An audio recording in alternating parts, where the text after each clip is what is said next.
Aquaman suele ser leído como un héroe que tiene un reino, pero esa formulación es ya una trampa conceptual.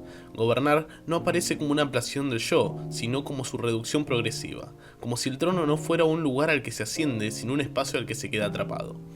En distintas etapas, como las crónicas de Atlantis hasta los renacimientos modernos, la corona funciona menos como un símbolo de identidad y más como un mecanismo de separación, del mundo de la superficie, de los afectos cotidianos, incluso de sus propias decisiones. El poder, en este sentido, no libera, sino que obliga a representar un rol permanente, sin descanso ni intimidad. Arthur no gobierna porque quiere, gobierna porque no puede dejar de hacerlo sin que todo colapse. Esa compulsión, disfrazada de deber, empieza a corroer la idea misma de elección. El trono exige coherencia absoluta, continuidad, firmeza, y esas exigencias entran en conflicto con una subjetividad marcada por la ambigüedad. No hay espacio para la duda cuando un reino espera órdenes. El problema no es la responsabilidad, sino la imposibilidad de abandonarla sin culpa, como si el poder hubiera reemplazado a la identidad y ya no quedara nada fuera de esa función. La identidad de Aquaman nunca se presenta como una síntesis estable, sino como una fricción constante entre pertenencias incompatibles. No es simplemente dos mundos, sino la imposibilidad de habitar plenamente cualquiera de ellos sin traicionar al otro.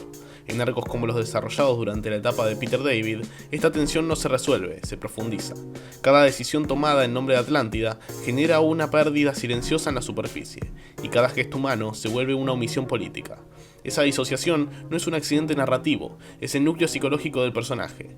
Arthur no puede dejar de traducirse a sí mismo, adaptando su lenguaje, sus emociones y hasta su ética según el contexto.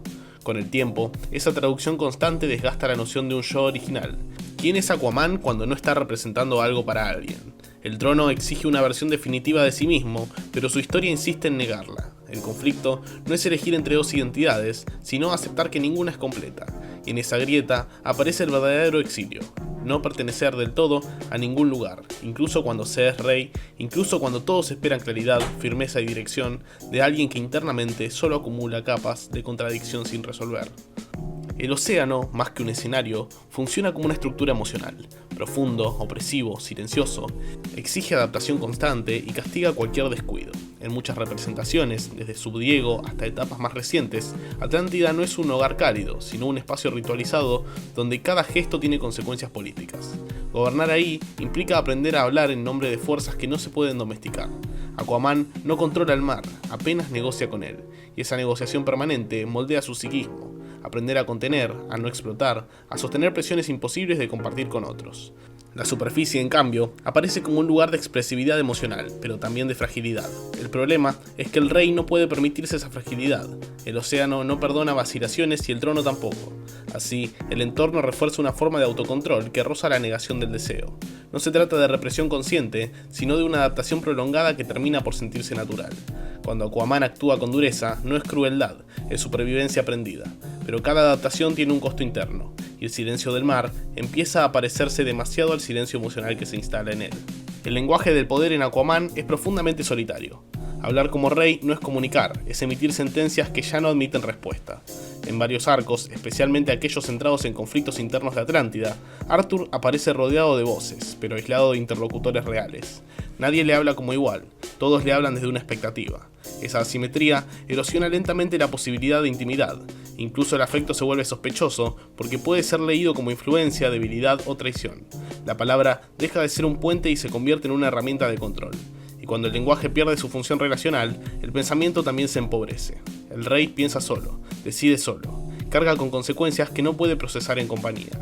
Esta soledad no es accidental, es estructural. El trono no admite pares. Aquaman entonces empieza a habitar una paradoja. Necesita comprender a todos para gobernar, pero nadie puede comprenderlo a él sin romper el equilibrio de poder. Esa imposibilidad de ser escuchado sin que el orden se altere instala una forma de aislamiento que no se ve, pero que pesa más que cualquier conflicto externo aún en desarrollo. La violencia en Aquaman rara vez surge del impulso, surge del mandato. No pelea porque quiera, sino porque la figura del rey no puede evitar responder. En historias donde la guerra parece inevitable, la agresión no libera tensión, la acumula. Cada enfrentamiento refuerza la idea de que el cuerpo del gobernante ya no le pertenece del todo, que es un instrumento del reino. Esta instrumentalización genera una desconexión progresiva entre acción y deseo. Arthur actúa, pero no siempre se reconoce en lo que hace. Esa distancia es clave para entender su conflicto interno. La culpa no aparece por haber fallado, sino por haber cumplido. Cumplir con lo que se espera implica sacrificar partes del yo que no entran en la lógica del poder, y cuanto más eficiente se vuelve como rey, más borrosa se vuelve su identidad personal. La violencia entonces no es un estallido, es una rutina, y las rutinas, cuando se sostienen demasiado tiempo, dejan de ser cuestionadas. El problema es que lo no cuestionado se naturaliza, y lo naturalizado deja de sentirse ajeno, incluso cuando contradice deseos profundos que nunca desaparecen del todo, solo esperan. Las relaciones afectivas de Aquaman están atravesadas por una tensión constante entre cercanía y función. Amar a un rey no es amar a una persona libre, es amar a alguien que siempre está en representación de algo más grande. En distintas etapas, sus vínculos muestran esa fricción, la imposibilidad de entregarse sin reservas, la necesidad de priorizar el reino incluso cuando el costo emocional es evidente. No es falta de sentimiento, es exceso de responsabilidad. El afecto se vuelve un riesgo político y el deseo una variable que debe ser administrada. Esa administración constante erosiona la espontaneidad emocional. Cada gesto íntimo es filtrado por la pregunta implícita: ¿qué implica esto para Atlántida? Con el tiempo, esa pregunta invade incluso los espacios donde no debería existir. El resultado no es frialdad, sino una forma de cansancio emocional que no encuentra descarga. Aquaman no puede permitirse el lujo de elegir solo para sí mismo, y cuando el deseo es siempre secundario, empieza a percibirse como ilegítimo. Esa deslegitimación no elimina el deseo, lo vuelve clandestino, generando un conflicto interno que no estalla, pero tampoco se resuelve, y que sigue tensando cada vínculo que intenta sostener. El tiempo opera de manera particular en la figura de Aquaman. Mientras los reinos esperan estabilidad y continuidad, el individuo experimenta desgaste. Gobernar implica pensar en generaciones, en equilibrios a largo plazo, pero vivir implica registrar el presente. Esta disonancia temporal produce una sensación de estar siempre fuera de ritmo. Arthur envejece emocionalmente más rápido que su entorno narrativo. Cada crisis no cierra, se suma. En arcos donde el trono cambia de manos o es cuestionado, se percibe un cansancio que no proviene del fracaso, sino de la reiteración. Volver a empezar una y otra vez, sostener estructuras que nunca terminan de estabilizarse, genera una forma de agotamiento existencial. El rey no puede permitirse el colapso, así que aprende a postergarlo indefinidamente. Pero lo postergado no desaparece, se acumula. El tiempo entonces deja de ser una línea y se vuelve una carga. Aquaman no avanza, resiste, y resistir no construye sentido, solo evita la caída. Esa diferencia es sutil pero devastadora, porque vivir en modo de resistencia permanente transforma la identidad en una función defensiva, siempre reactiva, siempre en tensión. La mitología que rodea a Aquaman no lo engrandece, lo encierra. Ser símbolo implica ser leído antes de ser escuchado. En relatos donde su figura es invocada como leyenda o amenaza, Arthur pierde control sobre su propia narrativa. Otros deciden qué representa, qué debe hacer, qué encarna. Esa apropiación simbólica desplaza al individuo. El mito exige coherencia, grandeza, sacrificio. El ser humano, contradicción. Cuanto más mitificado está el rey, menos margen tiene para equivocarse sin consecuencias desmedidas. El error deja de ser aprendizaje y se convierte en crisis estructural. Esta presión constante genera una hiperconciencia de cada decisión, paralizando la posibilidad de actuar desde la intuición. Todo debe ser calculado, pesado, anticipado. El mito no tolera impulsos. Así, Aquaman queda atrapado entre la expectativa de ser más que humano y la imposibilidad de dejar de serlo. Esa tensión no se resuelve con heroicidad, se profundiza con cada gesto público. El problema no es estar a la altura del mito, sino descubrir que el mito no tiene lugar para la fragilidad, y que sin fragilidad no hay identidad que pueda sostenerse sin fisuras. La culpa en Aquaman no nace de la transgresión, sino de la renuncia. Renuncia a una vida simple, a decisiones personales, a silencios compartidos. Cada vez que elige el trono, deja algo atrás. Y aunque esa elección sea racional, necesaria, incluso noble, el costo emocional no desaparece. La culpa se vuelve difusa, difícil de señalar. No hay un acto específico que reprocharse, sino una suma de ausencias. Esta forma de culpa es especialmente corrosiva porque no ofrece reparación. No se puede hacer algo para recuperar lo perdido sin poner en riesgo el equilibrio que se intenta proteger.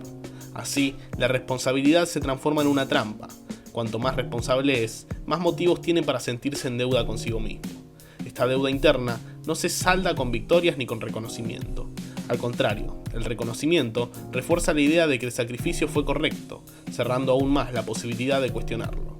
Aquaman queda atrapado en una lógica donde el bien colectivo justifica cualquier pérdida personal, pero esa justificación no alcanza para silenciar la sensación persistente de haber abandonado partes esenciales de su propio deseo. Tal vez el conflicto más profundo de Aquaman no sea gobernar, sino no poder dejar de hacerlo. La idea de abdicar parece a veces como tentación, pero nunca como solución clara. porque renunciar al trono no garantiza recuperar el yo perdido. Después de tanto tiempo definido por la función, ¿qué queda cuando la función desaparece? Esta pregunta no se formula abiertamente, pero atraviesa sus decisiones. El perder como condena no radica solo en lo que exige, sino en lo que transforma irreversiblemente. Aquaman no es prisionero del trono por obligación externa, sino por una transformación interna que lo ata a él. El reino necesita un rey, pero Arthur ya no sabe quién sería sin serlo. Esa dependencia identitaria es la forma más sutil de exilio. No poder volver a uno mismo, porque ese uno mismo quedó atrás hace demasiado tiempo. Gobernar entonces se vuelve una manera de postergar el vacío, de no enfrentarlo. Pero el vacío no desaparece, espera. En esa espera se construye la tensión central del personaje, una tensión que no pide resolución inmediata, sino que se expande, silenciosa, bajo la superficie.